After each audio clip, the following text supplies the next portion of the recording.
Well, hello, ladies and gentlemen, because remember, there's only two biologies in this world that we live in, this crazy world. And speaking of which, I was in the gym this morning. I know I'm going to do my reaction in a minute to Quantum Leap 2022. Hold your horses, people. But I got to tell you this story because I was in the gym doing my shoulder presses and I had the biggest fright of my life. I had a double take.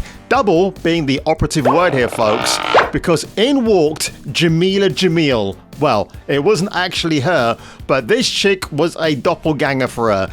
And oh my God, I mean, literally, this woman had the worst fake boobs. She was oozing such confidence, she actually had to wear a black top over these monstrosities, walking into a gym, feeling very self-conscious, and you can see guys were looking at this clown, this freak show, and I'm sat there thinking, my God, remember the days when we used to have women like Karen Mistel Waldron. Now, I've forgotten about her. She was in various 80s films like Cannibal Women and the Avocado Jungle of Death. I fucking want to see that film now. Holy shit. But great articles like this about women in the B movie women in the 80s who appeared in B movies. And you know, you might want to say, well, they weren't capable of acting, which is why they're B-movie actresses. Honestly, I'd rather take these women any day of the week compared to the A-list bollocks that we have now, except for people like Ana de Armas.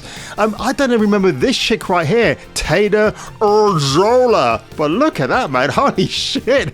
I definitely want to see this film now, whatever it is. And yeah, we have Laurie Griffin, Barbara Carrera. I didn't realize she was a B-movie babe. I thought she was kind of almost teetering, pardon the phrase, on A-list. But yeah, I definitely remember Barbara for sure. Oh, Babs.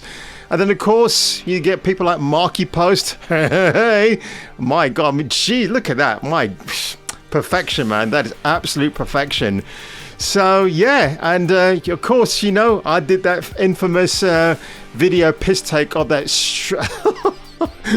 of that clown show in Dubai who thought she was the bee's knees while taking a selfie, and I thought, you know what, this deserves to be mocked. No. And I miss women like that, you know, the girl next door. I love all that shit. You know, Imogen Poots, I love her. She's a great actress. She was in the film called She's Funny That Way. I think it was back in 2018, 2017, directed by Peter Bogdanovich. I love this screwball blonde, that screwball woman who's very pretty, but her head's a little bit in the clouds. I miss people like that, I really do. And then you get monstrosities walking into your local gym like boring. Holy shit, man. But without further ado, folks. Well, space fans, exciting news, huh? And there's even more in part 2.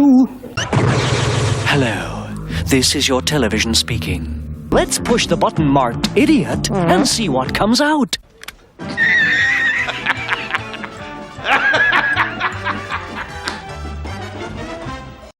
We gotta do this. We gotta leap into action and do a reaction for... I've got to do this quickly because my camera keeps phasing in and out. Like Star Trek Discovery. You know, that show whose acronym makes it the worst sexually transmitted disease you will ever get in your life. But we gotta do this. I gotta point out, by the way, now 11 million views...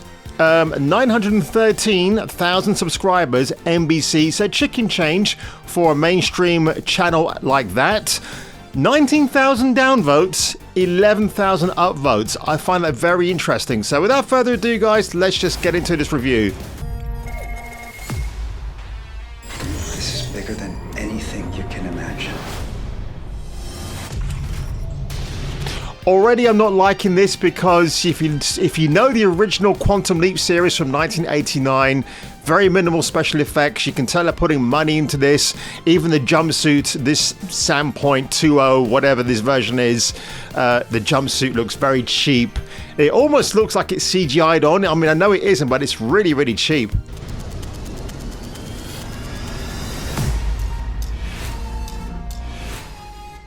Shouldn't that be a re-original? Oh no, it's a white guy! Oh, hang on. So we're in 1985. Okay. Oh, I'm surprised they're allowed to mention those films. Okay. Double feature. I just spoke about double features. Okay, that's Live Aid. Ben! We've been trying to find you for hours. Do I know you? You don't remember me. I don't remember anything. I'm a hologram from the future. We gotta go now! I'll explain everything later. Just get in the van. So Sam's leapt into the past, 1985 in this case, but he's met a hologram from the future. Okay, you're kind of juxtaposing two ideas very quickly into a trailer.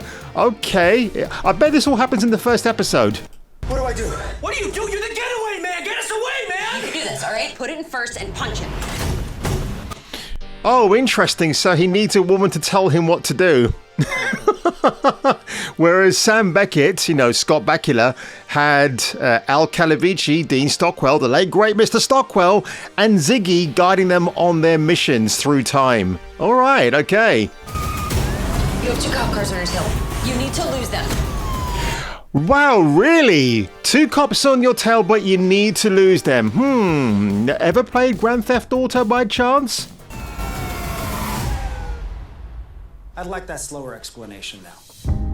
Your name is Dr. Ben Song. You're Song, blue, do. from the year 2022. You were the lead physicist on a top secret project called Quantum Leap. You're a time traveler. I'm Addison Augustine. We're Lovers. together. Obviously, I time travel into other people, so beam me up. It's not that simple.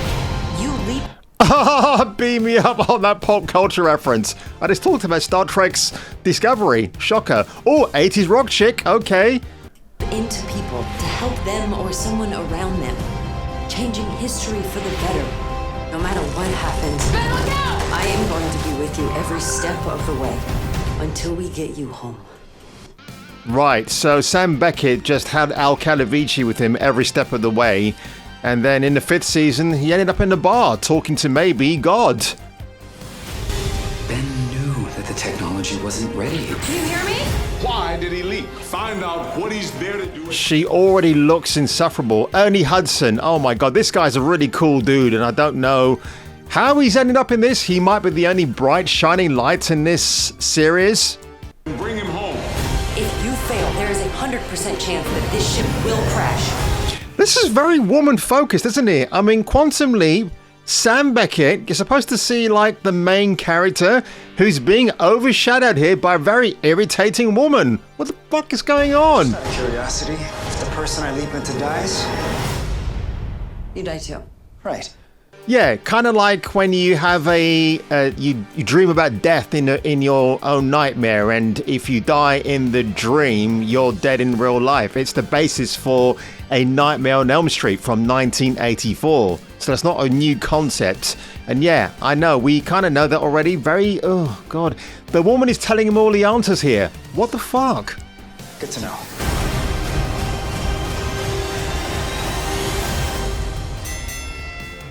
Wait a second, there must be a misunderstanding. I tell you what, guys, that is not impressing me. That's not making me pull down my trousers and having a nerdgasm. It really isn't. I think that's just a really shoddily put together trailer. You have female whaman telling the man what to do because you're not giving him, I mean, he's a top physicist, right? So he should be aware of how time travel works, all the variables, all the outcomes, but this woman is like, well, we gotta make sure you get home. And of course, if you know about this show, I covered it earlier on in the year, there's some very strange casting choices about diverse people who work in this quantum physics lab. I think you got a trans person, a non-binary person. Again, you know, if you just kind of shove those people in there and not making a big deal about whatever lifestyle or what they choose to identify as, you know, it could, you know, that might have been better, but you know, Quantum Leap ended in what, 1992, I think, or 91. It was 5 seasons, so Yeah, 93, I believe it ended. And, you know, the way it ended, I thought was really good. Sam chose to carry on with his mission. He could have had a chance to go home. So what is the emphasis about Randall Park being Ben's song? I really can't get over that name. Why is it so important that we've got to send him on time traveling missions to right the wrongs and come back, and you got to get him home? There's no explanation about, you know, his journey from the start to where he's gone in time now. And are there going to be consequences, any butterfly effect type things? You know, that's what we expect to see. Again, let's look at the comment section very quickly, because I thought this was pretty interesting. Oh, is it coming out on Peacock? Well, that'll probably tell you something. Prime at 1023. I'm sorry, but you can't beat the original. It was just perfect with Sam and Al. Absolutely right. Alexander Sakharin grew up watching this show years after its original release, since I was living in Russia. One of the best things I bought after coming to the US was the DVDs, you might want to change the Blu-ray, dude, of all the Quantum Leap seasons. Best teen memories and easily top 3 shows made. R.I.P. Dean Stockwell. Scott Bakula, please make an appearance. Thank you for your amazing years. Excited to see the reboot? Yeah, I'm not, dude. I'm not. And if they bring Scott Bakula in, it's just going to be a bit of fan service to prop the show up. It might boost the ratings slightly, but honestly, I've got to give it a thumbs down, guys. I was not impressed.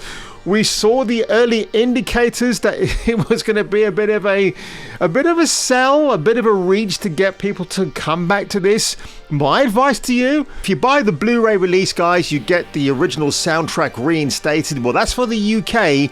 I don't know about any other regions in the world. So yeah, you do pay up to £70, but you're paying £70 for the private use of watching those episodes with the original soundtrack intact, and it's yours forever. So if they ever stream this, you can guarantee they'll have to remove those soundtracks.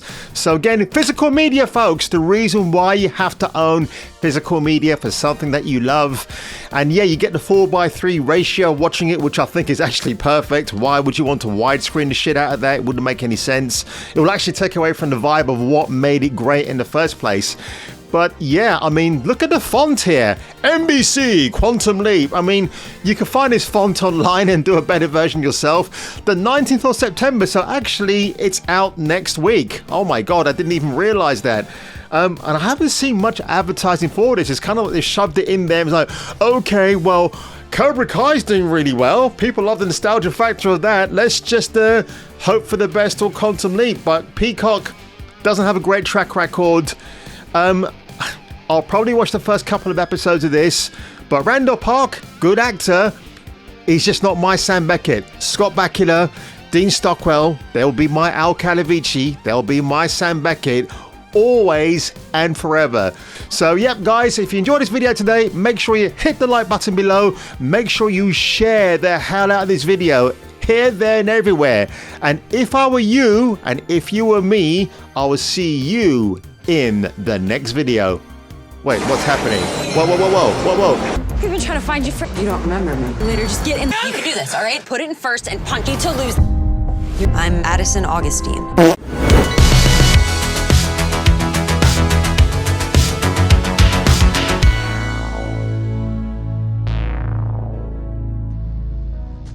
Dead or alive, you are coming with me.